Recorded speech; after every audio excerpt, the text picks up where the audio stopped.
Santo Evangelio del día 11 de octubre. Maternidad de la Bienaventurada Virgen María. Semidoble, ornamentos blancos. Desde el principio y antes de los siglos creada fui, y no dejaré de existir en todos los siglos venideros, y en el tabernáculo santo delante de Dios ejercí mi ministerio. Eclesiástico 24, 14. Epístola. Desde el principio, y antes de los siglos, recibí yo el ser, y no dejaré de existir en el siglo venidero. En el tabernáculo santo ejercité el ministerio mío, ante su acatamiento. Y así fijé mi estancia en Sión, y fue el lugar de mi reposo la ciudad santa. En Jerusalén está el trono mío.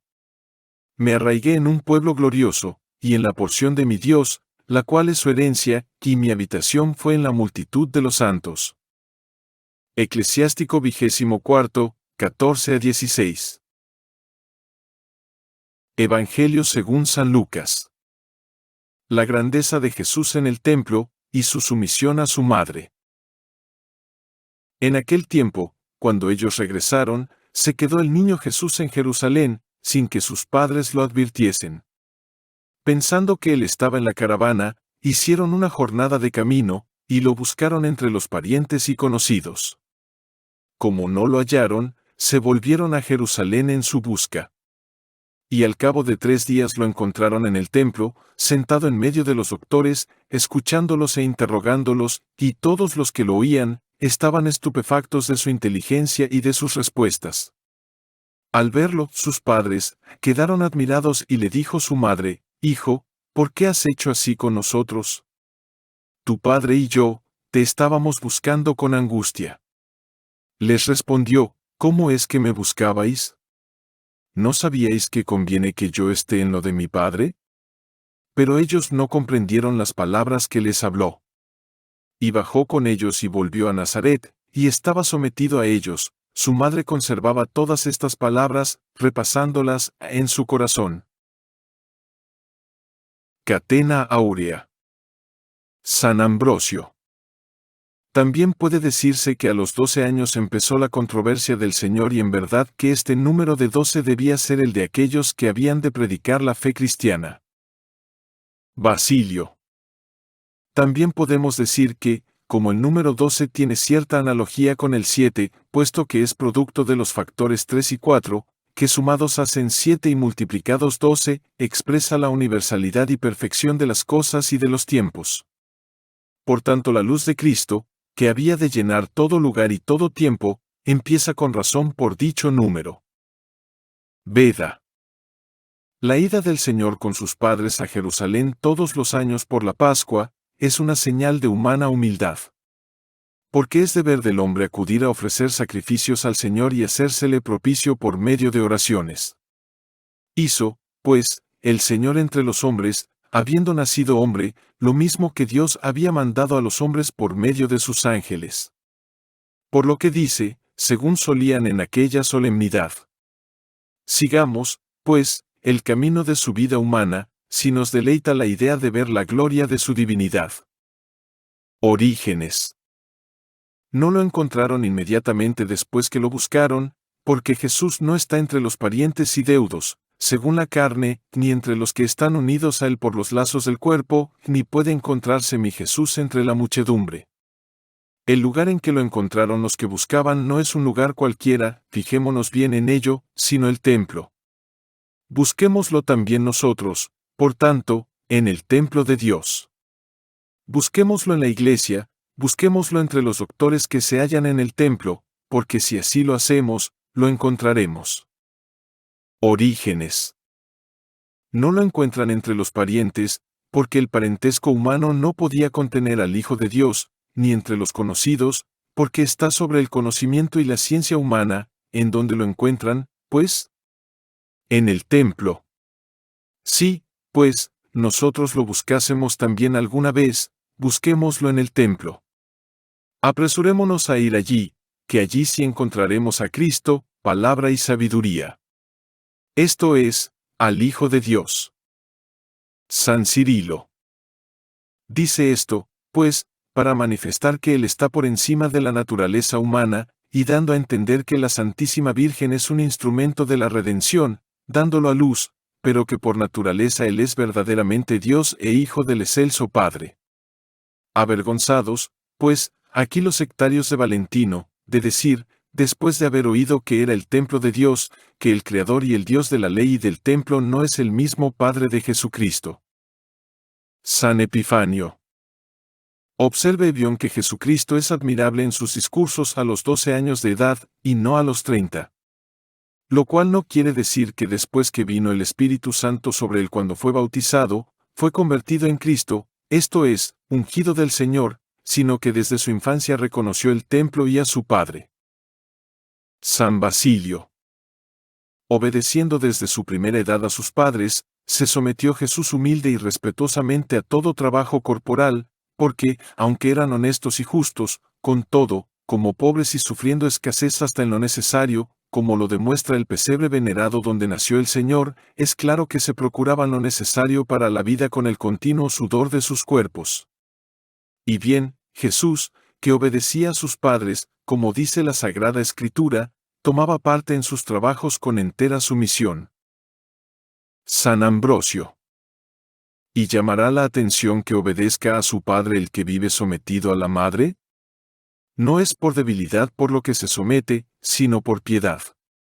Aun cuando el hereje levante la cabeza y asegure que el que es enviado necesita del auxilio de otro. ¿Acaso necesitaba de auxilio humano porque obedecía a la autoridad de su madre? Se sometía a la sierva de Dios, se sometía a un padre que lo era solo en la apariencia, y aún te causa admiración, que se sometiese a Dios. ¿El obedecer al hombre es piedad, y será debilidad el obedecer a Dios? Dios les bendiga.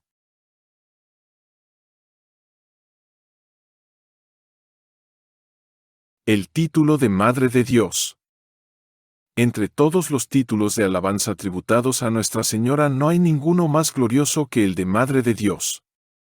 Ser Madre de Dios es el porqué de María, el secreto de sus gracias y de sus privilegios. Para nosotros este título encierra en sustancia todo el misterio de la Encarnación, y no hay otro por el que podamos con más razón felicitarla a ella y regocijarnos nosotros. San Efrén justamente pensaba que, para dar uno prueba cierta de su fe, le bastaba confesar y creer que la Santísima Virgen María es Madre de Dios. Y por eso la Iglesia no puede celebrar ninguna fiesta de la Virgen María sin alabarla por este augusto privilegio. En su Inmaculada Concepción, en su Natividad, e igualmente en su Asunción, siempre saludamos en ella a la Santa Madre de Dios. Y eso es precisamente lo que hacemos nosotros también al repetir tantas veces a diario el Ave María. La herejía nestoriana. Teotocos, Madre de Dios, así se la llamó a María en todo tiempo. Hacer la historia del dogma de la maternidad divina sería hacer toda la historia del cristianismo. El nombre Teotocos de tal forma había penetrado en el espíritu y en el corazón de los fieles, que se armó un escándalo enorme el día en que ante Nestorio, obispo de Constantinopla, un sacerdote, portavoz suyo, tuvo la osadía de pretender que María no era madre más que de un hombre, porque era imposible que un Dios naciese de una mujer. Pero entonces ocupaba la silla de Alejandría un obispo, San Cirilo, a quien Dios suscitó para defender el honor de la madre de su hijo. Al punto hizo pública su extrañeza: estoy admirado de que haya hombres que pongan en duda que a la Santísima Virgen se la pueda llamar Madre de Dios. Si nuestro Señor es Dios, ¿cómo podrá ser que María, que le dio al mundo, no sea Madre de Dios? Esta es la fe que nos transmitieron los discípulos, aunque no se sirviesen de este término, es también la doctrina que nos enseñaron los santos padres. El Concilio de Efeso. Nestorio no admitió cambio alguno en sus ideas. El emperador convocó un concilio, que inauguró sus sesiones en Efeso el 22 de junio del 431, en el presidió San Cirilo, como legado del Papa Celestino. Se juntaron 200 obispos, proclamaron que la persona de Cristo es una y divina y que la Santísima Virgen tiene que ser reconocida y venerada por todos como realmente Madre de Dios. Al saberse esta noticia, los cristianos de Efeso entonaron cantos de triunfo, iluminaron la ciudad y acompañaron a sus domicilios con antorchas a los obispos que habían venido, gritaban, a devolvernos la Madre de Dios y a ratificar con su autoridad santa lo que estaba escrito en todos los corazones.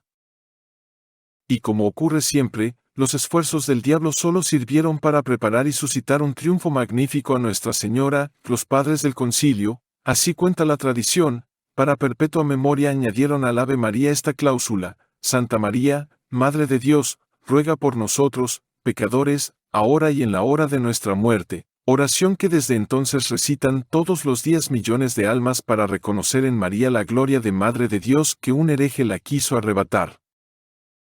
La fiesta del 11 de octubre. El año 1931, al celebrarse el centenario 15º del concilio, pensó Pío XI que sería útil y grato a los fieles el meditar y reflexionar sobre un dogma tan importante como es el de la maternidad divina. Para que quedase perpetuo testimonio de su piedad a María, escribió la encíclica Lux Veritatis, restauró la Basílica de Santa María la Mayor de Roma y además instituyó una fiesta litúrgica, que contribuiría al aumento de la devoción hacia la soberana Madre de Dios entre el clero y los fieles, y presentaría a la Santísima Virgen y a la Sagrada Familia de Nazaret como un modelo para las familias, para que así se respeten cada vez más la dignidad y la santidad del matrimonio y la educación de la juventud. En las fiestas del 1 de enero y en las del 25 de marzo tuvimos ocasión de considerar lo que para María lleva consigo su dignidad de Madre de Dios. María exterminadora de las herejías. Alégrate, oh Virgen María, porque tú sola has destruido en todo el mundo todas las herejías. Esta antífona de la liturgia demuestra claramente que el dogma de la maternidad divina es el sostén y la defensa de todo el cristianismo. El confesar la maternidad divina vale tanto como confesar, en el Verbo encarnado, la naturaleza humana y la naturaleza divina, y también la unidad de persona. Es afirmar la distinción de personas en Dios y la unidad de su naturaleza, que es reconocer todo el orden sobrenatural de la gracia y de la gloria. María es con toda verdad Madre de Dios. Ahora bien, es fácil reconocer que María es con toda propiedad Madre de Dios. Si el Hijo de la Santísima Virgen es Dios, escribía Pío XI en su encíclica Lux Veritatis, la que le engendró debe llamarse Madre de Dios. Si la persona de Jesucristo es una y divina, no cabe duda ninguna que todos tienen que llamar a María Madre de Dios y no solo Madre de Cristo hombre. Del mismo modo que a las demás mujeres se las llama madres, y lo son realmente, porque en su seno formaron nuestra sustancia caduca y no porque creasen el alma humana, así alcanzó la Virgen la maternidad divina por el hecho de haber engendrado a la única persona de su Hijo. Consecuencias de la maternidad divina. De aquí se derivan como de una misteriosa y viva fuente la gracia especial de María y su suprema dignidad después de Dios. La bienaventurada Virgen María tiene una dignidad casi infinita, dice Santo Tomás, y proviene del bien infinito que es Dios. Cornelio Alapide explica así estas palabras: es Madre de Dios, sobrepuja, por consiguiente, en excelencia a todos los ángeles, querubines y serafines. Es Madre de Dios, es, por tanto, la más pura y la más santa de todas las criaturas, y excepción hecha de Dios. No es posible figurarse mayor santidad que la de la Santísima Virgen. Es Madre de Dios, por eso, se la concedió a ella su privilegio antes que a cualquier santo se concediese cualquier privilegio del orden de la gracia santificante. Dignidad de María. Este privilegio de la divina maternidad relaciona a María con Dios con una relación tan particular y tan íntima, que no hay dignidad creada que pueda compararse con la suya. Esa dignidad la pone en relación inmediata con la unión hipostática y la hace entrar en relaciones íntimas y personales con las tres personas de la Santísima Trinidad. María y Jesús. La maternidad divina une a María con su Hijo con un lazo mucho más fuerte que el de las demás madres con respecto a sus hijos. Estas no son las únicas que intervienen en la generación, mientras que la Santísima Virgen fue ella sola la que produjo a su Hijo, el hombre Dios, de su propia sustancia. Jesús es fruto de su virginidad. Pertenece a su madre porque ella le concibió y le dio a luz en el tiempo, ella le alimentó con la leche virginal de sus pechos, ella le educó, ella ejerció sobre él su autoridad maternal. María y el Padre. La maternidad divina liga a María con el Padre de una manera que no se puede expresar con palabras humanas. María tiene por hijo al mismo Hijo de Dios, imita y reproduce en el tiempo la generación misteriosa por la que el Padre engendra a su Hijo en la eternidad. Y de ese modo llega a ser la coasociada del Padre en su paternidad. Si el Padre nos ha dado pruebas de un afecto sincero, decía Bossuet, porque nos ha dado a su Hijo por Maestro y Salvador, el amor inefable que siente por ti, oh María. Le hizo concebir otros muchos planes en nuestro favor. Dispuso que fuese tan tuyo como de Él, y para formar contigo una sociedad eterna, quiso que fueses la madre de su único Hijo y ser Él el Padre del tuyo. María y el Espíritu Santo. La maternidad divina une igualmente a María con el Espíritu Santo, ya que por el Espíritu Santo concibió al Verbo en su seno. León XIII llama a María, esposa del Espíritu Santo. Y María es su santuario privilegiado a causa de las maravillas inauditas de la gracia que ese Espíritu Divino obró en ella.